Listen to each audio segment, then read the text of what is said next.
ជំរាបសួរជំរាបរលឹកទាំងអស់គ្នាណាចាជំរាបសួរថ្ងៃនេះមកមើលបៀនេះគឺមើលចំពោះអ្នកដែលមានបញ្ហាណាចា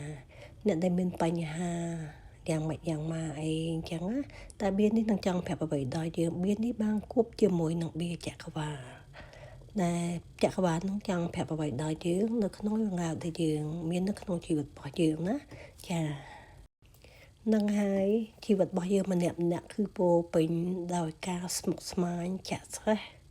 ពិបាកដោះស្រាយអ្នកខ្លះក៏បានមានជីវិតល្អប្រសើរអ្នកខ្លះក៏មានជីវិតជួបចំពុកតែរឿងរ៉ាវអត់ឈប់អត់ឈរណាចាឥឡូវយើងមកមើលបៀននេះទាំងអស់គ្នាខ្ញុំយកពីសន្លឹកណាចាក្នុងពីសន្លឹកនេះចាំមើលមានន័យយ៉ាងណាដែរចំពោះបងប្អូនដែលមានឃើញនៅវាពីសន្លឹកនេះគឺដូចបាននិយាយអញ្ចឹងថាជីវិតរបស់បងប្អូនបានជួបនៅអ្វីដែរពិបាកគិតពិបាកស្មានជាពិសេសគឺបញ្ហាដែលចាក់ស្រេះនៅក្នុងជីវិតរបស់យើងគឺនៅក្នុងបៀននេះបានបង្ហាញប្រាប់ថាយើងមានការមួយដែលគិតមិនលះចាគិតមិនលះដោយសារតែគេម្ដងល្អម្ដងអាក្រក់ដាក់យើងអញ្ចឹងធ្វើឲ្យយើងមានអារម្មណ៍មួយច្របូកច្របល់ម្ដងគឺចង់បោះគេចោលម្ដងគឺមិនអាចបោះគេចោលមួយនៅនឹកគិតមួយនឹកគិតថាដាច់ចិត្តហើយអញ្ចឹងណាចាហើយមួយយើងចង់សួរគេថាបើស្រឡាញ់យើងហើយហេតុអីក៏ចង់បោះបង់យើងចាមួយនេះគឺធ្វើឲ្យយើងវាអត់មានភាពនឹងននៅក្នុងចិត្តរបស់យើងវាបានប៉ះពាល់ដល់យើងប៉ះពាល់ដល់ការរស់នៅរបស់យើងយ៉ាងខ្លាំងផុតហ្មងណាចាយើងនៅធ្វើចិត្តមួយខាត់គេមិនចង់ឲ្យគេចាក់ចេញពីយើងចិត្តមួយគឺយើងទទួលយកបានតែគេតែនិយាយថាគេស្រឡាញ់យើងចាថែទាំយើងអីសពយ៉ាងមួយយើងចឹងណាប៉ុន្តែគេធ្វើអត់បានគេចង់ចាក់ចេញយើងចោលយើងនឹងមិនដឹងប្រមាណដងទេប៉ុន្តែយើងនឹងចេះតែខាត់គេចាជីវិតស្មុគស្មាញយ៉ាងនេះជួនកាលយើងក៏មានអារម្មណ៍ថាយើងអត់ចង់ឲ្យគេចាក់ចេញយើងពីយើងទេគឺជើងហ្នឹងខ្លួនឯងនេះគឺចង់ដើរចេញពីគេតែម្ដងចាចង់ដើរចេញពីគេតែម្ដងដើរចេញតែខ្លួននឹងរបស់របរយើងមកវ៉ាលីនឹងតែម្ដងណាប៉ុន្តែមួយនៅពេលដែលយើងចង់ធ្វើបែបនេះគឺគេហាក់បីដូចជាធ្វើល្អនឹងយើងវិញហ្នឹងហើយអញ្ចឹងហើយបានជាធ្វើឲ្យយើងនឹងច្បូកច្បល់គិតអីអត់ចេញមិនដឹងថាចិត្តគេល្អនឹងយើងពិតប្រាកដស្រឡាញ់យើងពិតប្រាកដឬមួយគ្រាន់តែជាការបោកប្រាស់ឬមួយគ្រាន់តែជាការកំដរជីវិតមួយដែលគេបានទទួលនៅគេហៅថាផលប្រយោជន៍ពីយើងណាចា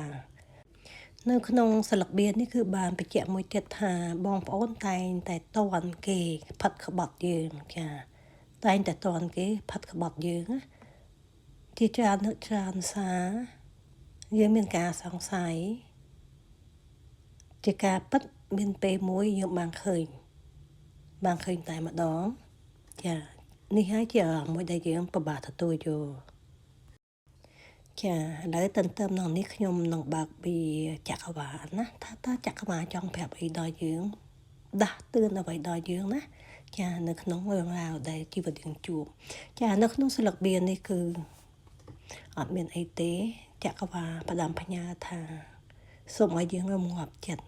សូមឲ្យយើងឈប់គិតច្រើនសូមឲ្យយើងស្រឡាញ់ខ្លួនឯងសូមឲ្យយើងធ្វើឲ្យដូចថាអត់គេយើងរស់បានចឹងណាចាសូមឲ្យគេទទួលនៅកម្មផលដែលគេបានសាងលើយើងចាស់យើងគិតប៉ុណ្្នឹងទៅហើយសូមឲ្យយើងនឹងបែបធម្មតាកុំឲ្យស្មុគស្មាញកុំឲ្យឈឺចិត្តកុំឲ្យគិតច្រើនហើយត្រូវដឹងថាខ្លួនយើងគឺជាមនុស្សល្អសផូរផង់យើងនឹងមានឱកាសល្អច្រើនចូលមកក្នុងជីវិតរបស់យើងទៀត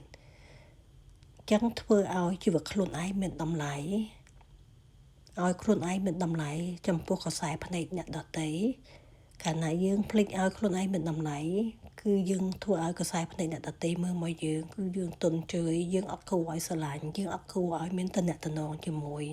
អញ្ចឹងជីវិតយើងណាគឺនៅមានឱកាសនៅមានផ្លូវទៅមុខទៀតណាក្នុងពីមួយសន្លឹកនេះចាបន្ទាប់មកក៏វាមួយសន្លឹកទៀតចក្រវាឡបានប្រាប់ថាទោះបីជាបងប្អូនមានព្យុះភ្លៀងផ្គរយ៉ាងណាក៏ដោយចាគឺចក្រវាឡនៅមើលថែបងប្អូនជានិច្ចការពារបងប្អូនជានិច្ចមិនឲ្យបងប្អូនទទួលរងគ្រោះលើសនឹងទៀតឡើយចាអញ្ចឹងសូមមានការបន់ស្រន់ចាបន់ស្រន់ទៅដល់អ្វីដែលបងប្អូនគិតថាបងប្អូនបន់ឲ្យធ្វើឲ្យបងប្អូនបានធូរស្រាលក្នុងចិត្តខ្លួនឯងណាចាពីព្រោះគ្រប់យ៉ាងមកនេះគឺក្នុងបៀសន្លឹកទី2គឺចក្រវាឡនៅការពារយើងព្យុះភ្លៀងមកយ៉ាងណាក៏ដោយគឺចក្រវាឡបានគ្របនៅលើជីវិតដ៏លំបាករបស់យើងមិនឲ្យជួបអ្វីទៀតទេចាគឺឲ្យបានសុខសាន្តចាហើយមួយសន្លឹកទៀតគឺចង់ប្រាប់ថាសូមឲ្យបងប្អូនជាបត់បែនណាចាជាបត់បែនអត់មានឲ្យបងប្អូននៅតាមតែងជាមួយរឿងរ៉ាវដែលធ្វើឲ្យជីវិតបងប្អូនធ្លាក់ចុះដុនដាបទាំងផ្លូវកាយផ្លូវចិត្តទៀតទេឲ្យចេះបោះចោលឲ្យចេះធ្វើជីវិតដូចគេដូចឯងនៅពេលបច្ចុប្បន្ននេះសម័យនេះគឺឆ្នាំ2026ហើយចក្រវាឡយុគ9ចាគឺបង្ហាញនៅភាពមិនល្អរបស់គេឲ្យយើងឃើញអញ្ចឹងយើងត្រូវតែកុំស្ដាយកុំស្នោះចាឲ្យចេះបត់បែនទៅមុខចាទោះបីជាយើងឯកោបន្តិចមែនទោះបីជាយើងឈឺចិត្តតិចមែនតែយើងនឹងបានជួបនៅអ្វីដែលល្អជាងនេះមិនឲ្យទៅស្រូជាមួយមិនឲ្យទៅធំធ្លូជាមួយនឹងអ្វីយើងបានទទួលនោះទេអ្វីដែលបងប្អូនបានទទួលបើបងប្អូនអត់ចេះបត់បែនទេបងប្អូននឹងដេកដួលឈឺចិត្តលែងមានភាពស្រស់ស្អាតអត់ចឹងទេចាចក្រវាឡបងប្អូនងើបឈរឡើងដើរចេញពីភាពដ៏ខ្មៅងងឹតមួយនេះស្រឡាញ់ខ្លួនឯងថែទាំខ្លួនឯងឲ្យស្អាតមកវិញស្រស់បំប្រងមកវិញអត់គេយើងរស់បានចាជីវិតបងប្អូននឹងជួបអ្វីមួយដែលថ្មីល្អជាងនេះណាចានេះគឺជាអ្វីដែលចក្រវាឡបានផ្ដាំផ្ញើអញ្ចឹងជូនពរណាបងប្អូនទាំងអស់គ្នាសូមឲ្យអ្វីដែលមិនល្អនៅក្នុងជីវិតបងប្អូនសូមឲ្យរស័ព្ទបាត់ទៅសូមឲ្យបងប្អូនទទួលមកវិញនៅអ្វីដែលថ្មីល្អផ្ទៃមេពណ៌ស៊ីចម្ពូនឹងរងចាំបងប្អូនមនុស្សល្អជាច្រើននឹងរងចាំបងប្អូនជឿថាមិនមែនមានតែម្នាក់នឹងទេដែលស្រឡាញ់បងប្អូននៅមានមនុស្សជាច្រើនដែលស្រឡាញ់បងប្អូនថាមិនត្រូវបងប្អូននឹងជួបគូក្រងមួយជួបមនុស្សមួយដែលស្រឡាញ់យើងស្មោះពេលនឹងបងប្អូននឹងងាកបកមកក្រោយគិតថាមិនគួរចំណាយពេលទៅលើមនុស្សដែលធ្វើបាបយើងបែបនេះទេចាអញ្ចឹងនេះគឺជាសារដាស់តឿនមួយជួនកាលយើងគិតអត់ឃើញប៉ុន្តែក្នុងសន្លឹកបៀបានដាស់តឿនយើងក៏ហាក់បីដូចឲ្យយើងបានភ្ញាក់រលឹកថាយើងអត់នៅតាមតែងជាមួយនឹងរឿងបែបនេះទៀតដែរយើងត្រូវតែដើរទៅមុខចាធ្វើខ្លួនឲ្យស្អាតល្អត្រូវតែមានក្តីសង្ឃឹមនឹងដើរទៅមុខជានិច្ចណា